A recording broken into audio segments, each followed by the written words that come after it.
Hola, me llamo Joana Maria Fortuna, tengo 22 años. Welcome to our Spanish lessons.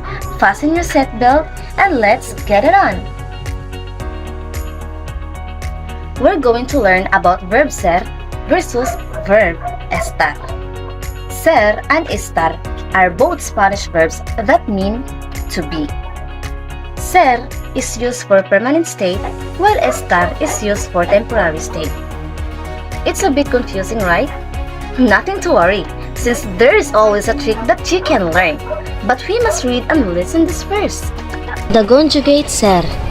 Yo soy, tú eres, usted es, ella es, nosotros, nosotras somos, vosotros, vosotras sois, ustedes son, ellos, ellas son. Ejemplos. Yo soy Filipina. I am Filipina. And that's something permanent. Yo estoy en Palompon, meaning I am in Palompon. So maybe I am here right now, but tomorrow I can be somewhere else. If you refer to a possession or location, we always use the verb estar. So let's see a different example with an adjective. Ella is guapa, meaning she is beautiful. This means that she is beautiful every day, so it is permanent. She has a super pretty face and that won't change. Ella está guapa.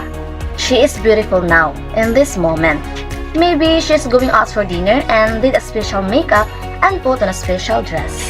So to refer to a temporary state of beauty, we say, Ella está guapa. And she probably is guapa too. And that could be our Spanish lessons for today.